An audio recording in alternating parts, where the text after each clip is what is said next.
Assalamualaikum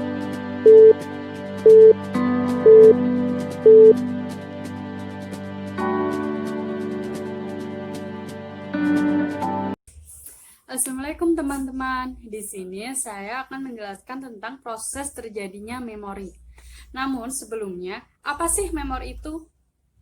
Psikolog mendefinisikan memori sebagai retensi ataupun penyimpanan informasi ataupun pengalaman sepanjang waktu. Nah, sekarang kita masuk pada proses terjadinya memori. Proses terjadinya memori ada 3 tahap. Yang pertama, pengkodean memori. Yang kedua, penyimpanan memori. Yang ketiga, mengingat kembali memori. Mari kita bahas satu persatu.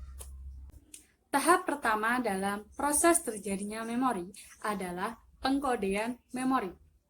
Pengkodean memori ini contohnya yaitu ketika kalian pertama kali bertemu dengan hewan jerapah. Nah, di situ kalian memberikan kode kepada hewan jerapah. Jika yang namanya hewan jerapah adalah hewan yang memiliki leher yang panjang. Namun, ada beberapa proses dalam pengkodean yang memerlukan usaha ekstra seperti memberikan atensi. 2. Memproses secara mendalam. Yang ketiga, elaborasi. Dan yang keempat, yaitu perumpamaan. Mari kita kupas satu persatu. Yang pertama yaitu memberikan atensi. Atensi ada 2 ya. Yang pertama, atensi terbagi. Dan yang kedua, atensi berkelanjutan. Atensi terbagi seperti contohnya yaitu ketika kalian melakukan aktivitas yang bersamaan. Contoh, ketika Anda sedang membaca novel, namun Anda juga menonton televisi dan juga mendengarkan radio. Yang kedua yaitu memproses secara mendalam.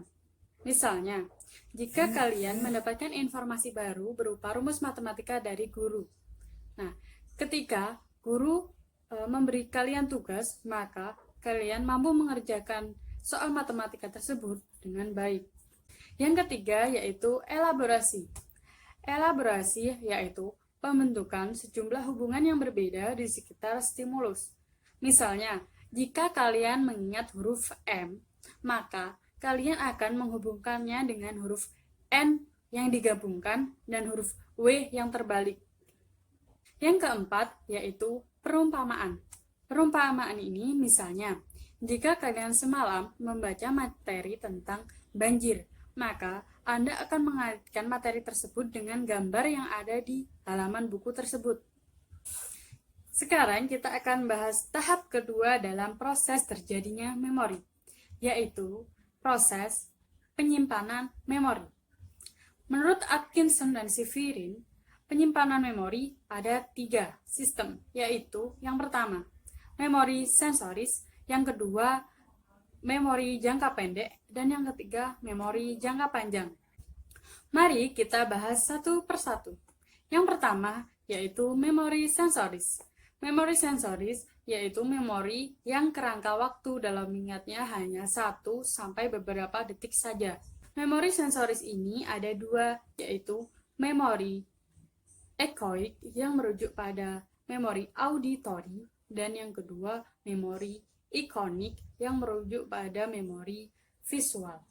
Yang kedua yaitu memori jangka pendek. Memori jangka pendek ini mampu menyimpan informasi 30 detik waktunya. Namun, informasi ini mampu masuk pada memori jangka panjang apabila kalian melakukan pengulangan informasi terus-menerus ataupun membuat chunk, yaitu mengelompokkan atau mengemas informasi. Yang ketiga, yaitu memori jangka panjang.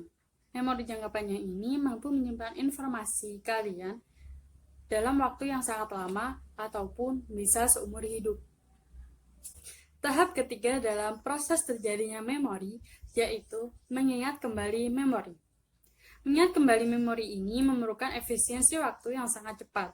Contohnya, jika kalian ditanya berapa tanggal lahir kalian, maka kalian akan menjawabnya dengan sangat cepat. Namun, mengingat kembali merupakan proses yang rumit dan terkadang tidak sempurna. Konsep dasar dan variabel yang diketahui mempengaruhi pengodean, penyimpanan, dan akhirnya mengingat kembali informasi secara akurat ada 11. Yang ke-1 yaitu efek posisi berseri. Efek posisi berseri ini yaitu kecenderungan untuk mengingat informasi pada bagian awal dan akhir saja. Yang kedua yaitu bentuk mengingat kembali dan tugas mengingat kembali yang kalian tetapkan. Ketiga yaitu memanggil kembali dan mengenali. Yang keempat, kekhususan pengkodean. Kelima, konteks dalam pengodean dan mengingat kembali. Keenam, kasus khusus untuk mengingat kembali. Ketujuh, mengingat kembali memori autobiografis. Kedelapan, mengingat kembali memori emosional. Kesembilan, memori atas kejadian traumatis. Kesepuluh, memori atas kejadian represi. Dan yang terakhir adalah pernyataan saksi mata.